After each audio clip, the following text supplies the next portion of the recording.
జగన్మోహన్ రెడ్డికి వస్తున్న ప్రజాస్పందనపై ఏపీ ముఖ్యమంత్రి చంద్రబాబు నాయుడు గారు అసహనం వ్యక్తం చేశారు. ఎమ్మిగనూరు నియోజకవర్గంలో జరిగిన బహిరంగ సభలో మాట్లాడిన ఏపీ ముఖ్యమంత్రి చంద్రబాబు నాయుడు గారు జగన్మోహన్ రెడ్డి అంబటి రాంబాబు గారి నివాసానికి వెళ్లడం పైన విమర్శలు చేశారు. విజయవాడ నుంచి గుంటూరు వెళ్లడానికి 6 గంటల సమయం తీసుకున్నారు. రోడ్డు మీద ఇంకెవరు వెళ్ళడానికి వీలు లేదా అని చంద్రబాబు నాయుడు గారు మాట్లాడారు.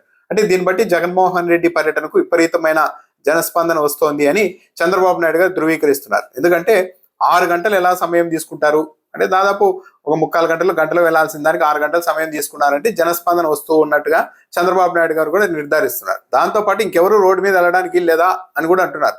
అంటే జగన్మోహన్ రెడ్డి వెళ్తూ ఉన్నప్పుడు ఆ స్థాయిలో ప్రజలు వస్తూ ఉన్నారు, స్పందన వస్తోందని చంద్రబాబు నాయుడు గారు అంగీకరిస్తున్నారు. అయితే జగన్మోహన్ రెడ్డి ఇలా పర్యటనలు చేయడాన్ని రౌడీయిజంగా, గూండాయిజంగా చంద్రబాబు నాయుడు గారు అభివర్ణించారు.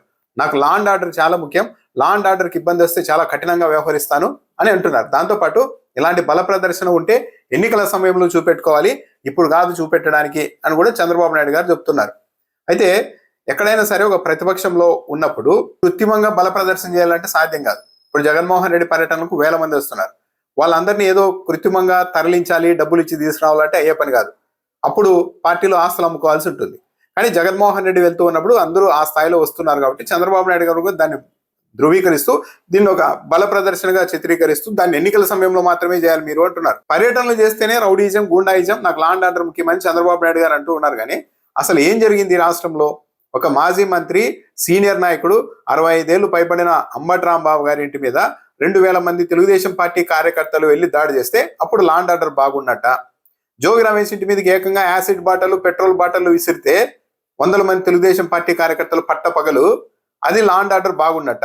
దాని విషయాల్లో కదా కఠినంగా వ్యవహరించాల్సింది. అంబటి రాంబాబు ఇంటి మీద, జోగి రమేష్ ఇంటి మీద దాడి జరిగి ఉండకపోతే తెలుగుదేశం పార్టీ కార్యకర్తలు కర్రలు తీసుకొని ఇలా పెట్రోల్ బాంబులు, యాసిడ్ బాటల్లో దాడులు చేయకపోతే అసలు జగన్మోహన్ రెడ్డి పర్యటన చేసే అవకాశమే ఉండేది కాదు కదా. లా అండ్ ఆర్డర్ ఇష్యూ ఎక్కడొస్తోంది? మొత్తం తెలుగుదేశం పార్టీ కార్యకర్తల వల్లే వస్తుంది.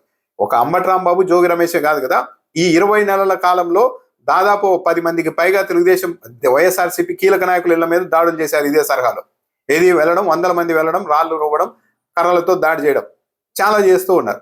ఇది కదా అసలైన లా అండ్ ఆర్డర్ ఇష్యూ. నిజంగా లా అండ్ ఆర్డర్ మీద చంద్రబాబు నాయుడు గారికి అంత చిత్తశుద్ధి ఉంటే తెలుగుదేశం పార్టీ కార్యకర్తలని కదా కట్టడి చేయాల్సింది. అంబటి రాంబాబు మీద ఆయన పూజలు చేసేందుకు వెళ్తుంటే నడి రోడ్డు మీద 100 మంది కార్యకర్తలు పక్కనే పోలీసుల సమక్షంలోనే కర్రలు తీసుకొని నిలబడి దాడి చేస్తే పోలీసులు ఏం చేశారు? లా అండ్ ఆర్డర్ కంప్లీట్ గా ఫెయిల్ అయిందని ఇక్కడే అర్థమవుతోంది కదా. అంబటి రాంబాబు ఇంటి మీద దాదాపు 6-7 గంటల పాటు 2000 మంది టీడీపీ కార్యకర్తలు చుట్టుముట్టి దాడులు చేస్తూ ఉంటే కనీసం డీజీపీ కానీ, ఎస్పీ కానీ ఎవరు స్పందించలేదు. చివరకు వైసీపీ నాయకులు ఎస్పీ కార్యాలయానికి వెళ్ళినా కూడా గంట సేపు బయట నిలబెట్టారంటే ఇది కదా అసలైన లా అండ్ ఆర్డర్ ఫెయిల్యూర్. సో ఇలాంటివన్నీ ఇష్యూస్ పెట్టుకొని జగన్మోహన్ రెడ్డి ప్రదర్శన చేయడం వల్లే, రోడ్డు మీద వెళ్ళడం వల్లే, పబ్లిక్ రావడం వల్లే లా అండ్ ఆర్డర్కి ఇబ్బంది వస్తుందని చంద్రబాబు నాయుడు గారు వాదిస్తూ ఉన్నారంటే ఇది పూర్తిగా ఆత్మవంచన కదా. ఒకవైపు తెలుగుదేశం పార్టీ కార్యకర్తలు 100 మంది, 1000 మంది స్వైర విహారం చేస్తూ నానా బీభత్సాలు చేస్తూ ఉంటే వాటిని అడ్రస్ చేయకుండా వైసీపీ వాళ్ళు రోడ్డు మీద వెళ్తున్నారు కాబట్టి దానివల్ల లా అండ్ ఆర్డర్ ఇష్యూ వస్తుందని చంద్రబాబు నాయుడు గారు చెప్తూ ఉన్నారంటే ప్రజల్ని ఎంత అండర్ ఎస్టిమేట్ చేస్తున్నారు ఇక్కడ కూడా. అంటే తనకు అనుకూలమైన వాదనను మాత్రం పబ్లిక్ ముందు ఉంచుతున్నారు.